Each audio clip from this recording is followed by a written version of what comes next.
नमस्कार। आज हम ब्रह्म पुराण के कुछ बहुत ही दिलचस्प बातों में गहराई से उतरेंगे। जी। हमारे सामने है पुराण के वो हिस्से जो पाताल लोक, नरक लोक और 14 भवन, नवग्रह, इन सब की बात करते हैं। बिल्कुल।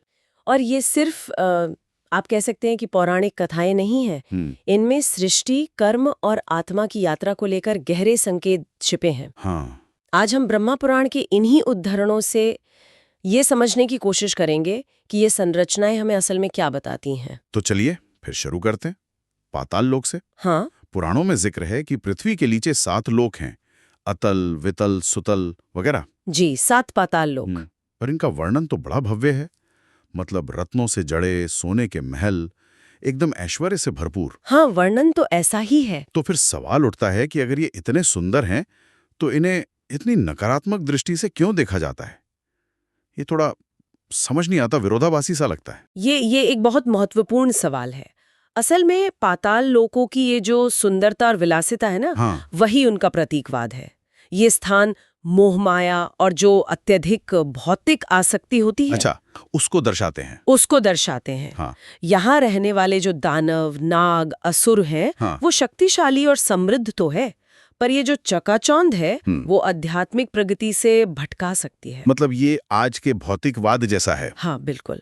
उसका एक सटीक प्रतिबिंब कह सकती हैं आप, जहाँ बाहरी चमक अक्सर इंसान को गहरी समझ से दूर ले जाती है। हाँ। इसीलिए सुंदरता के बावजूद इन्हें मोक्ष के मार्ग में एक तरह से बाधक माना गया है। अच्छा, तो मतलब अत्यधिक भौतिक सुख असल में आध्यात्मिक रास्ते से दूर ले जाता है। जी। तो ये तो हुआ कर्मों का एक पहलू, लेकिन फिर कर्मों का दूसरा पहलू भी तो है, उनके परिणाम। हाँ, जो हमें नरक लोक की अवधारणा तक ले जाते हैं। सही कहा। नरक वो स्थान है जहाँ जीवात्मा अपने बुरे कर्मों का फल भोगती है। इसकी व्यवस्था कैसी है? मतलब कौन देखता है ये सब? व्यवस्था के केंद्र में है यमराज, जो धर्मानुसार न्याय करते हैं। और चित्रगुप्त वो हिसाब रखते हैं। हाँ, चित्रगुप्त हर कर्म का लेखा जोखा रखते हैं। यहाँ जो मुख्य सिद्धांत है वो है कर्म फल की अनिवार्यता। मतलब जो किया है उसका फल मिलेगा ही। पुराणों में तो मैंने पढ़ा है कि अलग अलग पापों के लिए अलग अलग नरक हैं, जैसे विश्वासघात के लिए अलग या किसी निर्दोष को सताने के लिए अलग सजा। हाँ, बिल्कुल।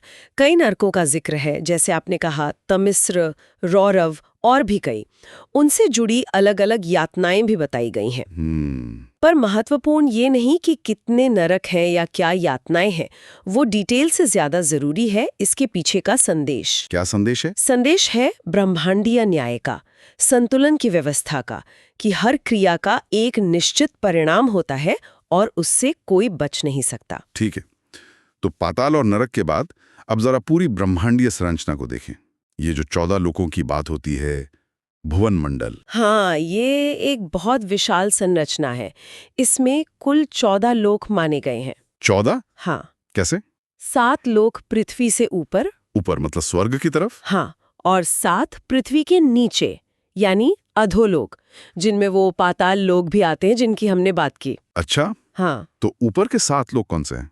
ऊर्ध्व लोकों में सबसे नीचे तो हमारी पृथ्वी ही है, भूलोक। ठीक है। फिर चेतना के स्तर जैसे जैसे बढ़ते हैं वैसे वैसे लोक बदलते हैं। भुवर लोक, फिर स्वर लोक जहाँ देवता रहते हैं, फिर महर लोक, जनलोक, तपोलोक, और सबसे ऊपर? और सर्वोच्च है सत्यलोक, जिसे ब्रह्मलोक भी कहते हैं, ब्रह्म जी का निवास स्थान। तो ये ऊपर के लोक एक तरह से आध्यात्मिक उन्नति के पड़ाव हैं। बिल्कुल सही समझा आपने। और देखिए, इन 14 लोकों को ना संक्षेप में अक्सर त्रैलोक्य भी कह दिया जाता है। त्रैलोक्य मतलब 3 लोक? हाँ, स्वर्ग, मृत्युलोक यानी पृथ्वी और पाताल। ये मूल रूप से आत्मा की यात्रा के विभिन्न स्तर या यूं कहें कि चेतना की अवस्थाएं दर्शाते हैं। जैसे आध्यात्मिक उन्नति का स्तर स्वर्ग हो गया, कर्म करने का क्षेत्र पृथ्वी, और जो निचली चेतना है या भौतिक आसक्ति वो पाताल। ये समझ तो काफी गहरी है। अच्छा, और इसी पूरी व्यवस्था में ग्रहों का भी तो खास स्थान है। ब्रह्म पुराण नवग्रहों की भी बात करता है। हाँ, बिल्कुल। सूर्य, चंद्र, मंगल, बुध, गुरु, शुक्र, शनि, राहु, केतु। और ये सिर्फ मतलब आसमान में घूमते पिंड नहीं है। हर ग्रह का अपना एक प्रतीकात्मक महत्व है और उसकी एक अधिदेवता भी है। अधिदेवता मतलब? मतलब उस ग्रह की ऊर्जा या उसके सिद्धांत को संचालित करने वाली एक दिव्य शक्ति।